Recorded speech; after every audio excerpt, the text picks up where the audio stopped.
Hey guys, welcome back to my another video. मैं एक और वीडियो लेकर के आ गई हूँ और आज की जो वीडियो होने वाली है वो बहुत ही अमेजिंग होने वाली है, क्योंकि आज मैं जा रही हूँ अपने दादी और दादा के ससुराल, यानी मेरे फादर के गांव और उनके नानी के घर और मेरे परदादा और परनानी के घर। तो अगर आपको वीडियो जरा भी पसंद आती है तो प्लीज़ वीडियो को लाइक, कमेंट, शेयर और चैनल को सब्सक्राइब जरूर करना। और मुझे कमेंट सेक्शन में भी बताना कि कौन कौन अपनी नाना और नानी के घर पर जाता है और कौन कौन अभी तक नहीं गया हुआ है, वो भी मुझे कमेंट सेक्शन में बताना। और किस किस को अपना गाँव घूमना अच्छा लगता है वो भी आप मुझे बताना। तो जैसे कि मैंने आपको बताया ही था कि हम जा रहे हैं अपनी दादा और दादी के ससुराल। तो मैं वहाँ की 4th जनरेशन हूँ और अभी मैं वहाँ पर विजिट के लिए जाने वाली हूँ। वहाँ पर एक फंक्शन था तो उसी फंक्शन में हम जा रहे हैं। गाइस, पता है इस टाइम ना बहुत गर्मी हो रखी है, जिसकी वजह से हमारी तबीयत भी ख़राब होने लगी थी। तो हमने सोचा कि हम 20 मिनट के लिए रेस्ट कर लेते हैं। तो तभी हमें दिखा एक जूस वाला, और जूस वाले के आसपास ही थी एक नहर और वहीं पर एक बहुत बड़ा पेड़ भी था जिसकी छाँव के नीचे हमने रेस्ट किया। तो ये जो नहर आपको दिख रही है इसके आसपास बहुत सारे पेड़ पौधे भी थे और काफ़ी बड़े बड़े पेड़ थे, तो जिस वजह से यहाँ पर ठंडी हवाएं चल रही थी और यहाँ पे बहुत अच्छा लग रहा था हमें पेड़ के नीचे खड़े होकर।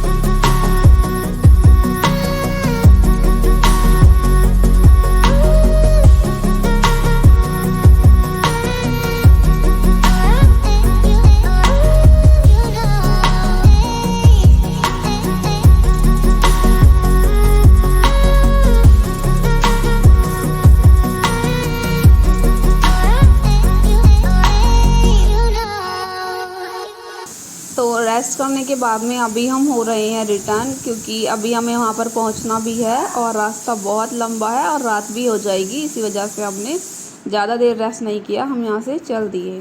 रिटर्न होने के 20 मिनट बाद ही आ जाता है मेरी दादी का होम टाउन, यानी मेरी दादी का मायका।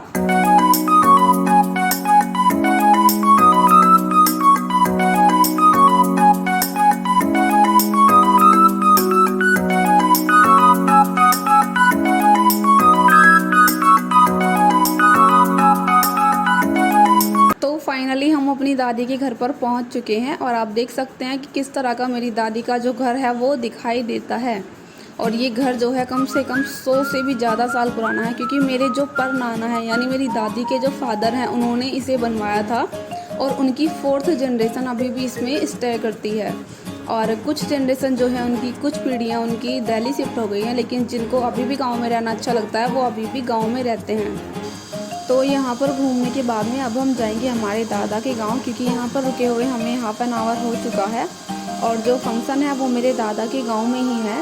तो अगर हम यहाँ से लेट चलेंगे तो वहाँ पर भी हम लेट ही पहुँचेंगे और हमें रात को रिटर्न भी होना है, तो इसी वजह से हम जल्दी ही यहाँ से निकल गए। तो यहाँ से रिटर्न होने के बाद में जब हम हमारे दादा के घर जाते हैं तो रास्ते में पड़ता है एक किला जो कि बहुत ही खूबसूरत है और मैं आपको उस किले का व्यू भी दिखाऊँगी।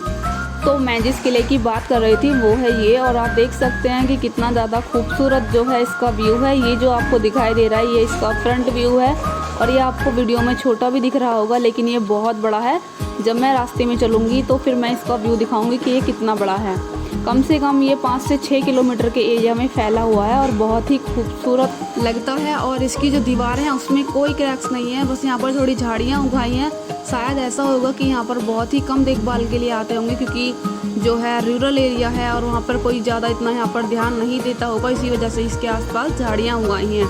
अदरवाइज़ आप देख सकते हैं कि साइड से भी ये कितना लंबा है और जब तक मैं चलूँगी जब तक इसकी दीवारें आती ही रहेंगी। ये इसकी साइड बाउंड्री है और ये पहले बताते हैं कि ये बहुत ही ऊंचा हुआ करता था। आसपास के एरिया को देखकर लगता है कि ज़्यादा लोग यहाँ पर घूमने के लिए नहीं आते होंगे, क्योंकि जो रास्ता है वो जंगल से होकर गुजरता है और रात में यहाँ से होकर निकलना बहुत ही डेंजरसफुल होता है, क्योंकि यहाँ पर बताया जाता है कि पहले कई डाकू भी रहा करते थे, तो इसी वजह से ज़्यादा यहाँ पर टूरिज्म नहीं आता। किले को पार करते ही पड़ता है ये टावर और इसी टावर के पीछे बसा हुआ है मेरे परदादा का गाँव, जिसका नाम है कल्याणपुर। तो फाइनली हम अपने परदादा के घर पर आ चुके हैं और यहीं पर हम फंक्शन में आए हुए थे। ये जो आपको टेंट दिखाई दे रहा है यही गांव की स्टार्टिंग है और बाकी बीच में मैं आपको दिखाऊंगी कि किस तरह से हम वहाँ पर पहुँचे और किस तरह से लोग हमें देखने के लिए आ रहे थे, क्योंकि हम काफ़ी टाइम बाद वहाँ पर जा रहे हैं। तो लोग ऐसे ही अपने जो है बच्चों को देखने के लिए आते हैं। तो हम जो है यहाँ की 4th जनरेशन है तो ऑब्वियसली यहाँ के जो बुज़ुर्ग हैं वो हमें बहुत ही प्यार देते हैं और बहुत ही सम्मान देते हैं।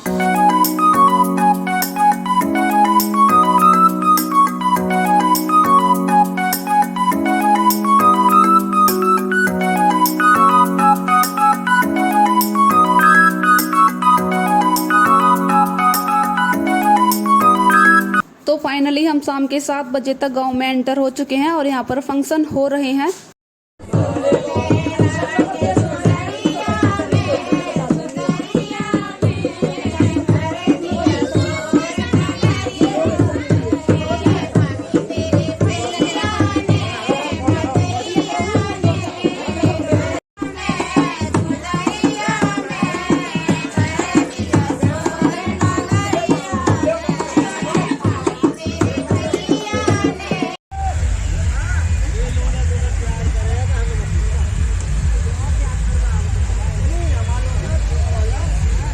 तो यहाँ पे जो टाइम है वो हो चुका है रात के 12:30 और हमें अभी निकलना है क्योंकि हमें सुबह अपने अपने काम पर भी जाना है। तो इसी वजह से हम यहाँ से निकल गए थे और 12 से लेकर 2:30 बजे तक हम अपने घर पर पहुँच चुके थे। पूरा 2.5 घंटा हमने ट्रैवलिंग की, उसके बाद में हम अपने घर पहुँचे, उसके बाद में हमने आराम किया और सुबह अपने अपने काम पर निकल पड़े। तो